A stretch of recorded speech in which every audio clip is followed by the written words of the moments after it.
암세포를 키우는 걸로 알려진 음식은요, 이라고 좀 말씀을 드릴 수 있습니다. 암 환자분들이라면, 또 건강을 관리해야 되는 분들이라면 최대한 자제하시도록 말씀을 드립니다. 또 암에 걸렸을 때 또 많은 분들이 이제 어떻게 먹어야 되나요? 정말 병원에서는 잘 먹으라고 하는데 뭐가 잘 먹는 건지 모르겠어요. 이런 얘기들을 정말 많이 질문하시죠. 제 식단은 사실 굉장히 간단해요. 내 몸에 충분한 영양소를 공급하고 세포에도 충분한 산소와 영양소를 잘 공급해주는 식사 꼭 드시라고 말씀을 드려요.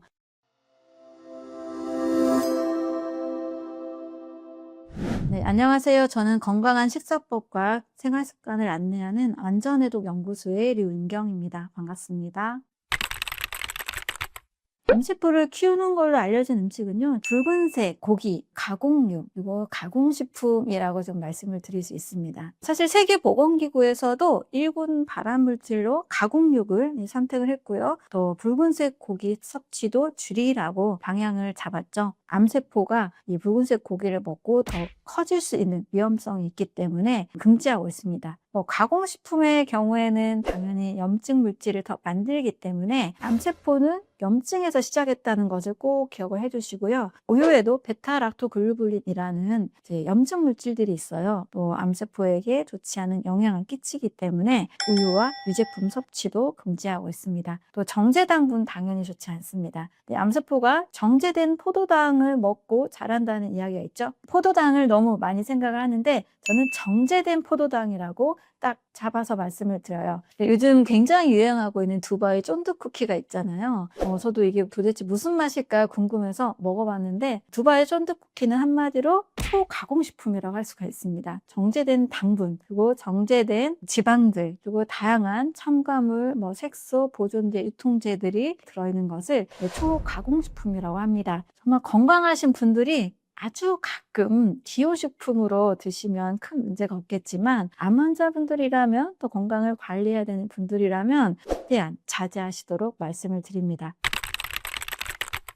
제 식단은 사실 굉장히 간단해요. 치료하고 또 건강한 몸을 만들기 위해서 고통스러운 식사를 많이 하시는 경우들이 있어요. 이것도 힘들다고 하는 분이라면 좀 어렵겠지만 혈당에 또 문제가 있을 수 있기 때문에 저당도 과일 식사를 하시라고 말씀을 드립니다. 블루베리를 꼭 드시라고 말씀을 드려요. 블루베리 같은 경우는 안토시아닌, 항산화 물질이 매우 뛰어나고 또 당분은 또 적은 과일이기 때문에 암 환자들에게 당연히 공급해야 되는 너무 중요한 영양소가 바로 항산화 물질입니다. 그리고 점심과 저녁에도 블루베리 한 접시, 방울토마토 한 접시 식전에 꼭 드시고 4차 음식 정도의 슴슴하고 재료가 신선한 음식을 드시라고 말씀을 드려요. 결국 드셔야 되는 게 한 6가지 정도의 자연식인데요. 과일류, 채소류, 통곡식, 견과류, 구황작물, 콩류 이런 음식들입니다. 대신 너무 종류를 다양하게 동시에 많이 드시면 역시 소화에 좀 불편함이 오겠죠.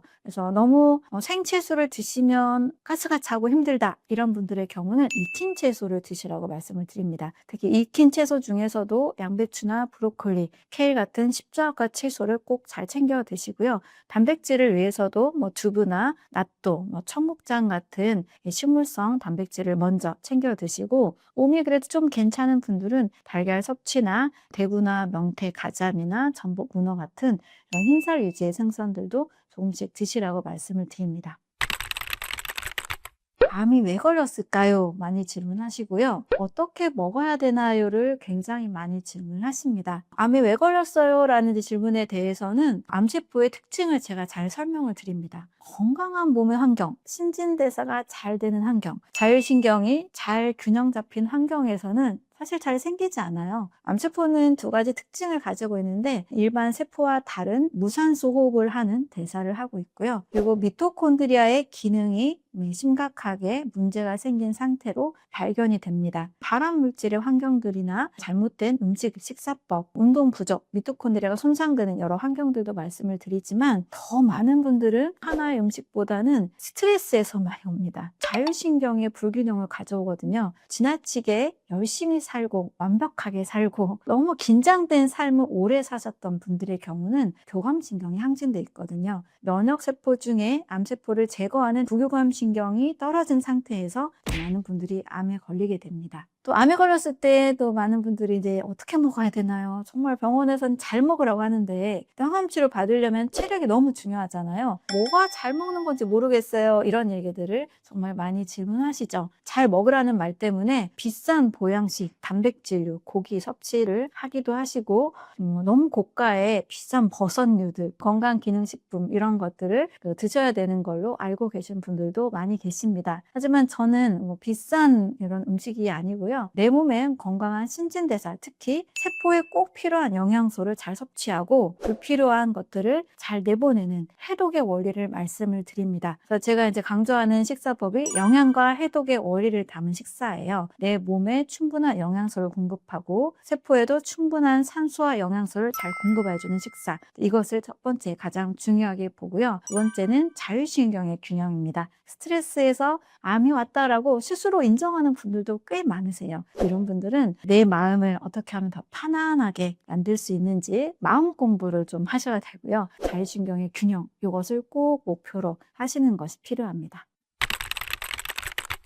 세포는 제가 경험을 한 거에 의하면 50종 이상의 영양소를 필요로 합니다. 탄수화물, 단백질, 지방 이런 중요한 에너지군이 있잖아요. 그 외에도 충분한 에너지군을 잘 소화시키는 조효소라고 알려진 비타민과 미네랄도 있고요. 직접적으로 암세포를 공격하거나 면역세포에 영향을 주는 파이토케미컬, 항산화 영양소들도 있습니다. 가공식품, 조리된 음식만 드시면 효소가 부족해지기 쉽기 때문에 효소가 충분한 식사, 음식들도 꼭 같이 하라고 말씀을 드립니다. 또 해독에 충분한 물, 너무나 중요한 가장 기본적인 거죠. 물 섭취도 굉장히 중요하게 말씀을 드립니다. 그렇기 때문에 또 완전 소화를 제가 막 주장을 하는데요. 소화되지 않으면 영양소가 되지가 않습니다. 그래서 50종 이상의 영양소가 세포에 잘 흡수되기 위해서는 잘 소화시키는 완전 소화를 목표로 하시고요. 소화 찌꺼기들이 많이 생기지 않도록 해독할 게 별로 없는 식사를 하시는 것이 중요합니다. 그래서 자연식으로 잘 드시면서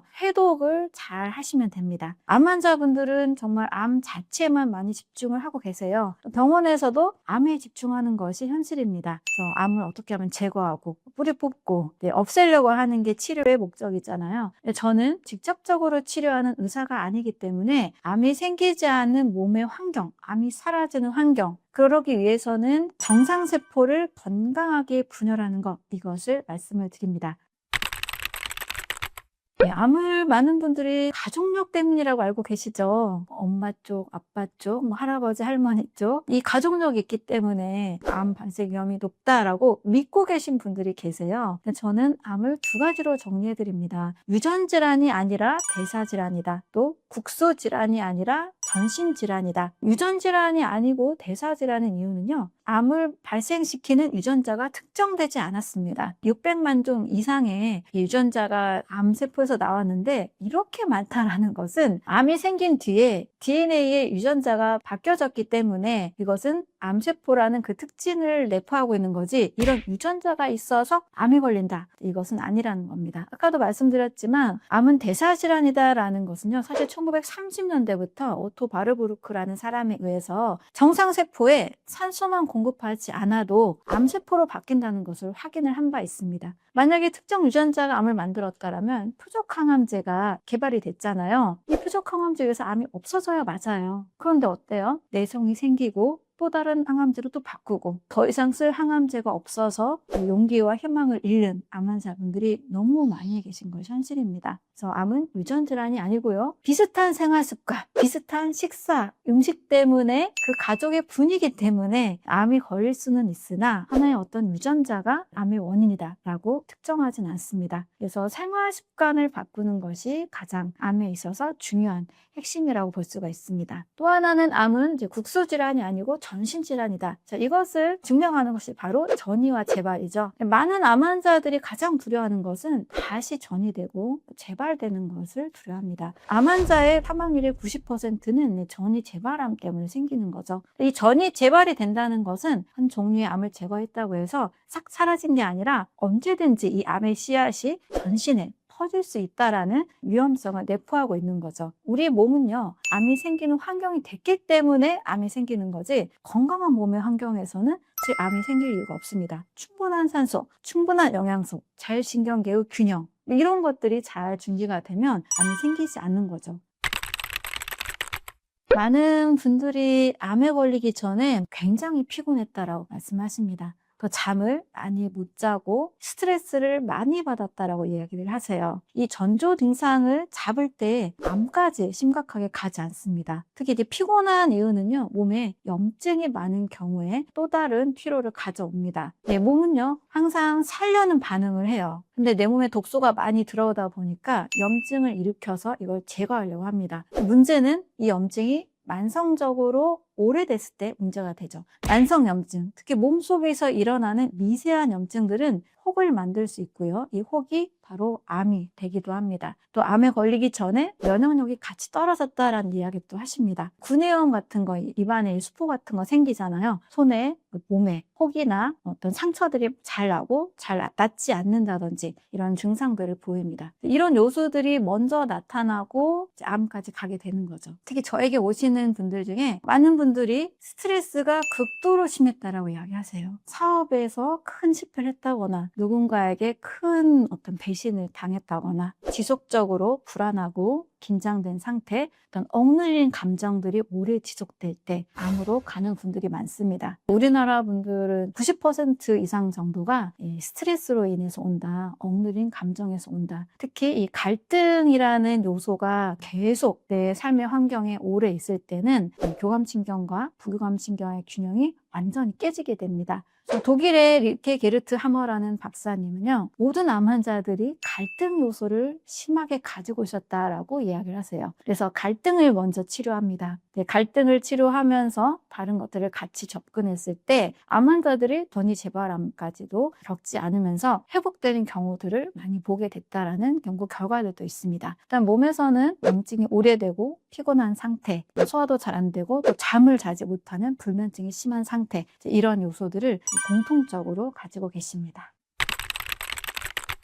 제가 암 환자분들을 상담할 때 총 5가지 분야에서 안내를 해드립니다. 맞춤 식단을 말씀을 드리고요. 또 염증을 제거하는 항산화 보조요법과 3번째는 운동요법, 4번째는 수면, 5번째는 자율신경 균형, 이것을 말씀을 드립니다. 근데 너무 큰 스트레스가 와서 암 걸릴 것 같다. 이런 환경에서는 정말 빠르게 스트레스를 제거해야 되잖아요. 우리 몸이 큰 충격이 왔을 때 급하게 나오는 이 호르몬들이 있는데 90초만 잘 참아도 이 나쁜 호르몬이 싹 줄어듭니다. 그때 빠르게 할 수 있는 방법은 바로 호흡입니다. 심호흡해라 이런 얘기 하잖아요. 호흡법도 상당히 중요한 요소로 보고 있습니다. 이 호흡만 잘 안정되게 해도 확 내려가요. 감정이 막 올라올 때 복식호흡을 하세요. 호흡을 순간적으로 하시고 아침에 5분, 저녁에 5분 복식호흡도 굉장히 추천드립니다. 그리고 운동을 정말 즐겁게 하시는 분들은요, 사실 암에 걸릴 확률도 많이 줄어들기도 합니다. 복잡한 생각이 사라지거든요. 그래서 생각이 많은 것은 건강에 좋은 게 아니에요. 생각은 단순한 게 좋습니다. 저는 정말 용기와 희망을 정말 드리고 싶은데요. 제가 정말 좋아하는 말입니다. 1%의 암세포에 집중하지 마시고 99%의 정상세포에 집중하세요 라는 말입니다. 많은 암 환자들이 이 암을 어떻게 없앨까, 사라져야 되는데 하면서 암만 생각을 합니다. 그런데 그 부위에 생긴 암보다 암이 아닌 우리 몸이 훨씬 더 많습니다. 우리 몸은 계속 분열을 해요. 머리카락이 자라고 손톱이 늘 자라듯이 5일이면 위장 상대세포가 바뀝니다. 120일, 4개월이면 적혈구가 한번 새롭게 재생이 돼요. 뼈를 제외한 우리 온 몸은 1년이면 새롭게 바뀝니다. 그러면 어제의 몸이 오늘의 몸이 아니거든요. 그래서 우리는 정상세포의 건강한 분열에 집중을 하면 됩니다. 저는 이렇게 암 환자분들에게 설명을 드려요. 이게 심리적인 그런 위로가 아니고 우리 몸의 과학적 원리입니다. 그럼 현재 내 몸이 건강한 세포가 잘 분열될 수 있도록 건강한 환경을 만드는 것. 식단, 운동, 호흡, 수면, 그리고 자율신경, 이런 부분들을 계속 신경을 쓰면 나쁜 세포들 싹 제거를 하잖아요. 건강한 세포에 집중하자. 그리고 1%의 암세포는 그냥 사라지고 있다라고 계속 믿어주셨으면 좋겠어요. 그리고 전조 증상을 보였을 때 꼭 관리하셔서 많은 분들이 암에 걸리지 않고 건강하셨으면 좋겠습니다.